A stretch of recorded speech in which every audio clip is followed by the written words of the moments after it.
And we're back up here on the stage. It's not a sunny corner, but it is a lovely corner here at Glenwood and Lunt. We're at the Heartland Cafe, and you are listening to the Live from the Heartland show on March 9th in the year 2013. Happy day after International Women's Day. Yeah, but it is International Women's Month, isn't it? Well, I don't... All right, well, we're making it International Month. I'd like to say hello to everyone here in the audience, and a particular shout-out for Billy Che Brooks, my old comrade from the Black Panther Party who just walked in the door. I haven't seen him in a long time. Let's hear it for everybody who does good in the world. Billy Che Brooks. All right. Well, we're honored to have one of the most progressive aldermen in a city that needs more progressive aldermen. We have Bob Fioretti, our friend from the 2nd Ward. Good morning to you, Bob. Good morning. Great to be here. Good Thanks morning a lot. and welcome, Bob. And we do need a lot more progressive aldermen in the city council, that's for sure. Well, that's what we said back in 1979 when we elected David Orr from this neck of the woods. How long have you been a Chicago resident? All your life? How long? I was born and raised on the south side and born in Roseland Community Hospital. I was born in Mount Greenwood. Oh, okay. Yeah. Well, we were neighbors. You're almost kissing cousins, Yes. so to speak. Watch it, Michael. Okay. It depends on your high school. That's Yeah, what. there you That's go. what tells you. You went to Mendel. Yes, My absolutely. brother went to Mendel. Oh, okay. Really? Yeah. All right. My oldest brother. Yeah. When did he graduate? Before you, because you're 3 years younger than me. Okay. And he was almost 3 years older than I. All right. So then he His makes name a was six. Bill Hogan. Oh.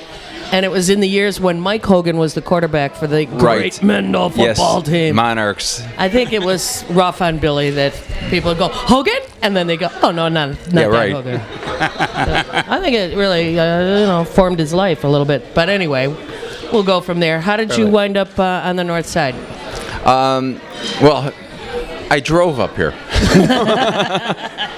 What is the district of the 2nd Ward, and how has it been transformed lately by some decisions in the council? Well, first of all, the 2nd Ward, we have been elected until 2015, despite the fact that those that want their hands in your pockets and those that are there for political survival and want a pension believe otherwise. And they believe it in the zoning aspects and the housing, that the aldermen that are elected, the city the corporation council, this one under the current mayor, the one under the old mayor, and one back, have all said that the people are elected until the next election. Right. So that's 2015. So I'm the alderman of the 2nd Ward until 2015. But some aldermen have abrogated their responsibility up into the new 2nd Ward, which is the Gold Coast, parts of Lincoln Park, Ukrainian Village, Wicker Park, all the way across to almost to Western Avenue there, and say, oh, we're not going to service that area. Well, now I'm servicing for the cleanup and everything in the old in the current 2nd Ward boundaries, and I am doing the zoning changes in the new proposed 2nd Ward, which I believe could be unconstitutional. I think that's right. And in fact, not only do I believe it, I think it is a de facto representation. Is anybody going to make a case on that? I keep running into people. I've talked to a couple of people this week, and they keep saying, "Oh yeah, we're going to file a lawsuit. We're going to file a lawsuit." Well, when the lawsuit's filed and I see it, I'll believe it. Right. Right. The gerrymandering that has taken place in this city over our lifetimes is fairly appalling. All you have to do is put up a big map of the 50 wards and watch and follow the lines. It's crazy. Why couldn't we just draw straight lines? Well, it doesn't serve those that have a political interest in it of serving the people. They serve their own pocketbooks. And I say this because I do believe the city council is too big. We lost 200,000 people since the last census. Thank you. We've lost more than 200,000 in the last 20 years. That's right. And I think the right kind of size for a city council is about 35. I agree totally. And some of us proposed a map based upon either 50 or 35, but on 35 that would have kept a lot more of the communities intact. What we see now under this new proposed map, if it goes into effect and when it goes into effect, is that communities will be divided more than ever.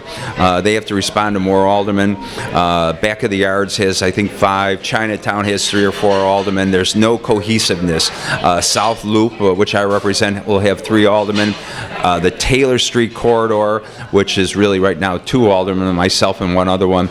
We'll have 5 aldermen representing it. So you don't get anything done. And maybe I've seen that from the last couple of times that it divides up the people.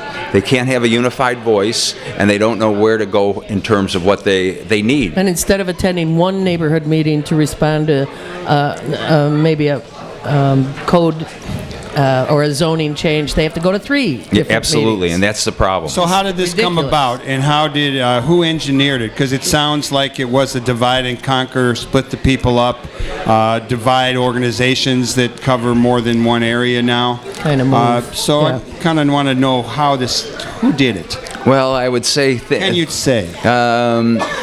Or should we just start saying names? Let's see. Mel. That's a 1. Burke. That's a 2. Ram. Ramadama Ding Dong. So if you were a political pundit, or if you were just a progressive alderman, would you say that this was a conscious attempt by pretty much old guard with some new leadership to maintain control of the city in the interests of X, Y, and Z? I would say so. I think the fingerprints are there across this map, and I think the map clearly shows that those that were interested in their own political survival won out, and they convinced other ones, and they said, a lawsuit would be a fight league cost, so we got to give in to the few that were on the fringes that could have stood up and made a difference in this city. And it was at that point that the progressive movement lost a lot of steam, and those that you knew who your friends were, and you knew who were not progressive. You've been credited a lot with being on the right side. I shouldn't. I say hope that. not say the right side. We mean the left, but the correct side. On the independent side, on contract versus privatization of city services, where do we stand? What do you think is the most dangerous trend right now coming from downtown about affecting the rest of us in services and budget? I mean, well, obviously privatization is a concern, because what it really does is lower wages. It's an attempt to break unions and lower wages. And we are becoming a very expensive city.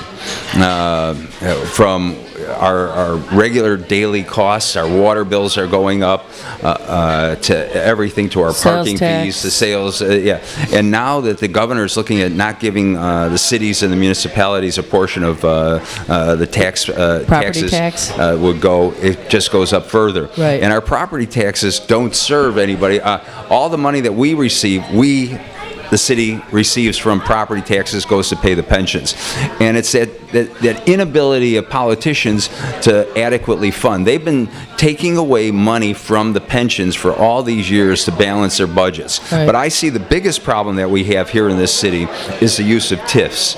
TIFs are are robbing this city of a fair, balanced, equitable budget. 50%, $250 million, just about, give or take, in that number, that would normally go towards Chicago public schools, goes into this slush fund called a TIF. Is it $250 million for citywide? No, we collect citywide in TIFs about a little bit less than $500 million, and of that, it's all about the money, and that it's been a little bit lower because we've extinguished some TIFs, and so anywhere from $480 to $500 million per year goes into the TIFs. Of that, about half of the money should be going to CPS. Now, I do have and the rest of it should be going to parks and other public. Yes, there are. The increments are divided from the county, water rec,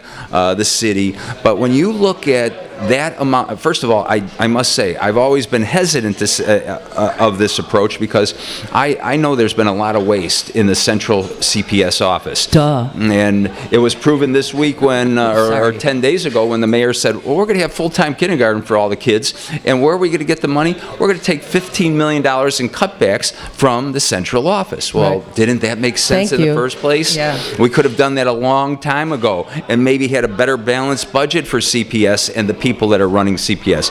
I mean, realistically, Never can tell since it wasn't done. that's right. And realistically, that's why, as we get to CPS Central, if they can find a way to balance their budget, I think we ought to be giving that money from the TIFs back to CPS. This is for them to have a so-called $1 billion shortfall is really a manufactured crisis by the TIFs and what they've impacted on our budgets overall. So, I'm really strained politically, having grown up in this city. We finally get a mayor who helped elect, Barack Obama. We get a mayor who was part of that movement, and we think, good, democracy. At least something a little less racist, a little less classist, et cetera, than the oligarchy of the Daily Machine for over many years. But no. Part of what we understand your gerrymandering is the result of is probably your progressiveness and your willingness to stand up and say no to the current administration. One, is that a true assumption?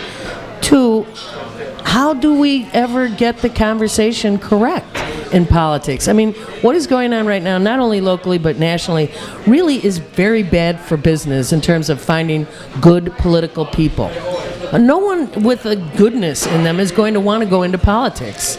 A lot of them don't already. I'm agreeing with you. So And I think it's hard to find people that are willing to stand up throughout this city.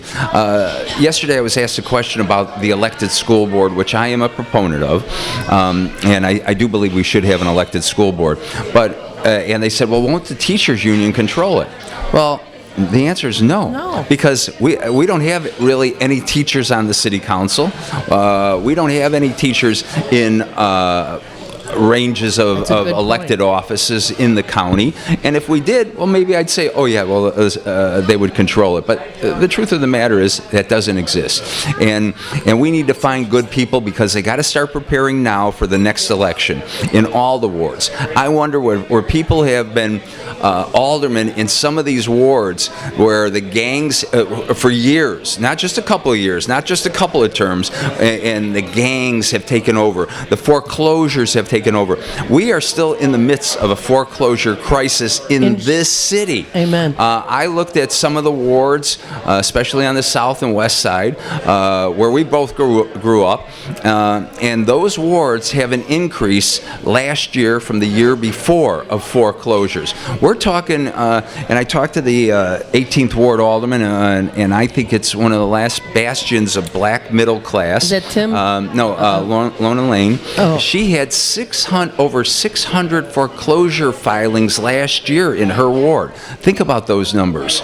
And to me, when I looked at running for a different office a couple years ago, I went to every ward. I drove every ward. I looked at what was happening in every ward, and I saw police and fire that were living in that ward. It's 97% African American ward. But if they're being foreclosed upon at that fast rate, then we've got to do something. We've got to step in somehow and tell the banks, hey, we got to find ways to help them out. In 2007, when I voted no against that budget, and it was because there was a tax increase, I thought tax increases were another form of foreclosure, because I looked at the numbers. 2006, we had 10,400 plus foreclosure filings in the city for the whole of the year. By 2007, midway, we had over 14,000, and I knew it was happening, and I said to everybody, wait a minute, and I pointed out especially the wards on the west side and south side, the numbers that were huge. And again, it's happening.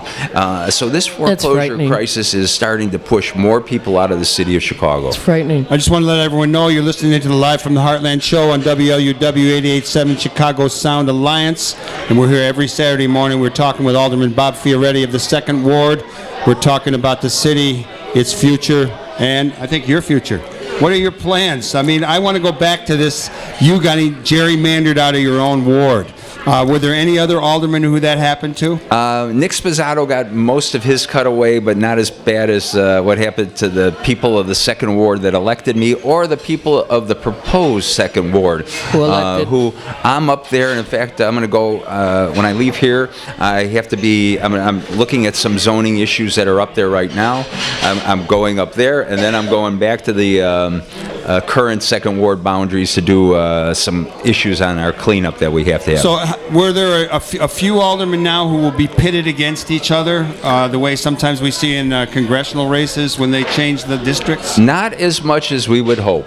But I do know of some that are running against some of the other ones, and they've told me, I'm going to run against this one, or I'm going to run against that one, and I'm like, okay. What year is the next aldermanic election? 2015. 2015, so that people start running. Can you give us any hint In as to 12 your months. plans? I'm looking at that. Where's that crystal ball? Does anybody have it here? So, Dang. Hold my hand and I'll give you and we're going to go like, oh. Come on, Bob, give us the info. There we go. What's happening here? Let him see if he's going to answer anything. You're not Okay. No, you know, whatever you do, even running for alderman in a new district where they're going to pit a lot of candidates against somebody like me, and when I ran that second time, the developers and certain parts of the political community outside of the ward attempted to put up one candidate or two candidates against me. And I was as you know, I was in the middle of a very strong health battle for cancer. You're on the other side of? I'm on the other side, yep. Right It's on. been 2 years, Let's so.